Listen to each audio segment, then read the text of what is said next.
So I am going to be telling you here in this video a few things, a few examples of what some students from 2019 in this class have done for the Who's the Average Student project for Math 1.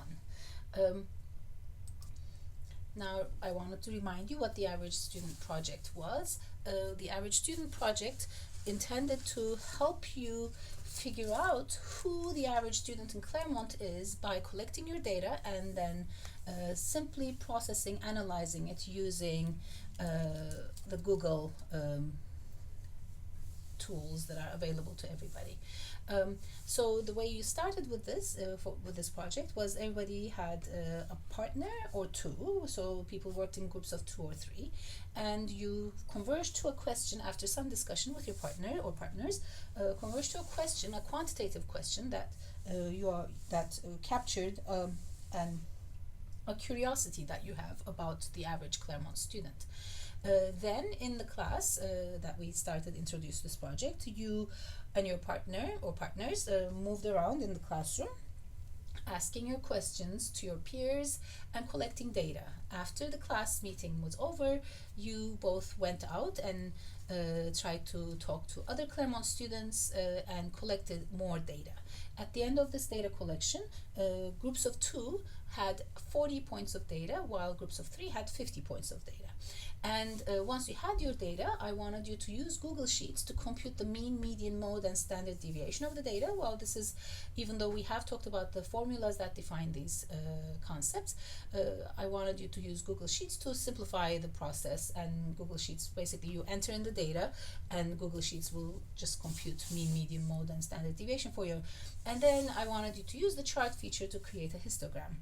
I have shared with you a Google Sheet example for this project, and I have shared with you a YouTube video where you can learn how to create a Google histogram. I wanted to then ask that you share your Google Sheet with bookbunniesblog@gmail.com.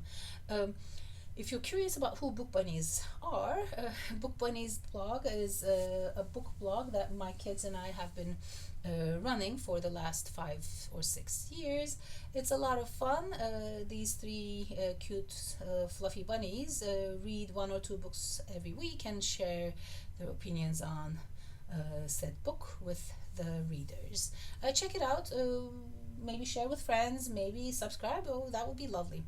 Anyway, back to the project. So in 2019, who was the average student? So here is one pair of students, Greer and Jubilee, who wanted to know about when the average student in Claremont went to bed. And as you can see here, some students started going to bed at around 10, and most students went to bed just around midnight or almost before 1. And then you see some students even stayed up till 2 to 3. This is sort of giving you a picture of perhaps nightlife in Claremont. Here is another project where Malik, Ogi, and Yugen wanted to know how many pairs of glasses does an average Claremont student have. And you can see here from their data that there's a cluster of answers around 2 and 3. So most students seem to have 2 or 3 pairs of glasses. I'm assuming at least one of them will be sunglasses, and maybe some people have multiple pairs of sunglasses, maybe some people have prescription glasses and sunglasses, or one more extra spare, and so on and so forth. And then you can see that there are some people with 6, 7, or 9 pairs of glasses. And then there's one person who's all the way out there, the outlier, who has 13. This person is probably very fashionable or very, very cautious about losing their prescription glasses. Now, who was the average student in terms of how many hours of sleep people got? Now, here is one set of numbers that people have collected, and these people, their data actually distributes very nicely around 7 to 8, right? Which is supposed to be the recommended number of hours of sleep that people should be getting every night. And that's good to know. And there are some people who sleep a lot more than that, and there's some who sleep much less. Okay. Now we'll see another group, another team who has asked the same question, and then you will see that their responses, the data they got is not exactly identical to this one, though median and mode are probably going to be still 7. We will see. Here is another team who wanted to know how many glasses of water students drink daily.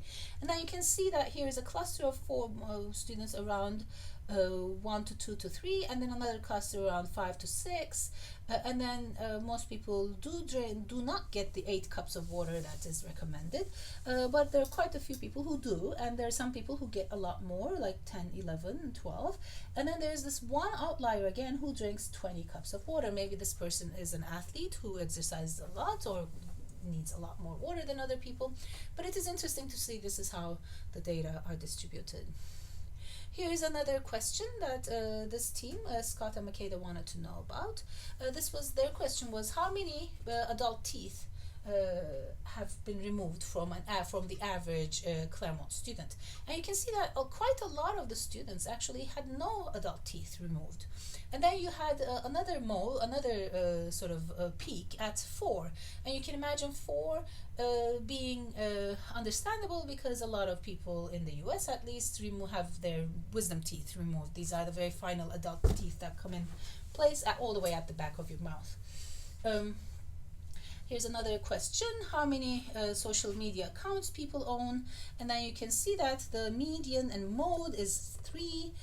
Most people seem to have 3 or around 3 social media accounts. Then there are some people who have maybe 1, and most people have 3, 4, but there are some who have 7, and this is also kind of interesting, I'd say. Here's another question. This team, Larry and Clayton, wanted to know how many cups of coffee people drink, and I was interested to find that there were quite a lot of students who didn't drink that much coffee and got 0, right?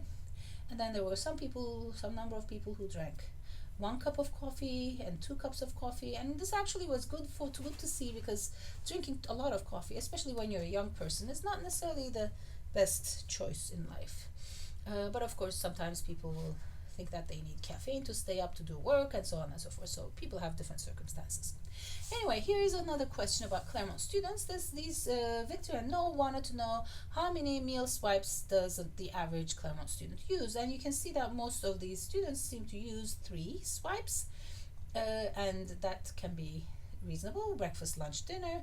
And then there's lots of people who use less and some people who use more. Maybe they're going in for snacks sometimes, and some people might be living off campus. So you can see that this also is not terribly surprising, but it's also good to know.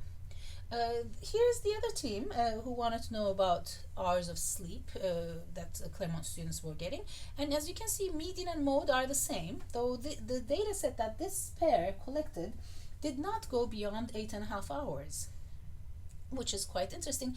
And also, since you might imagine, because this was a smaller data set, maybe the spread wasn't as wide.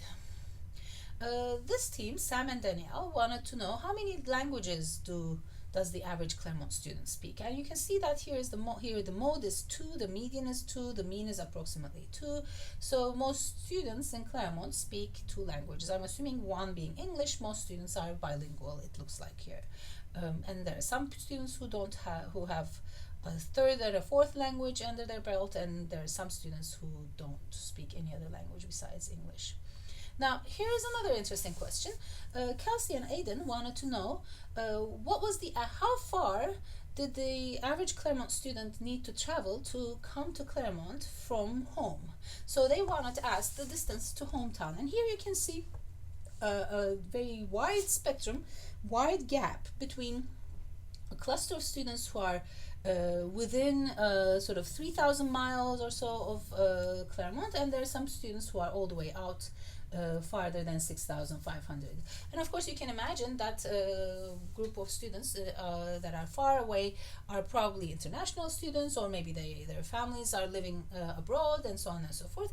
Now Kelsey and Aiden wanted to know, okay, if we exclude those because those students might be seen as outliers, what do we get? And then they could have a better impression of a better sort of picture about where at least most of the students are coming from. And you can see that actually there's sort of a peak at 1,133 miles, but also you can see that there's a large number of people who are very close, and that you can understand because Claremont attracts a lot of local Southern California students as well. All right, so that's all from 2019. I hope that these will give you some good ideas about what to do for your project and what your end result should look like. And I'm looking forward to learning from you all who the average student is this year. Good luck. Bye bye.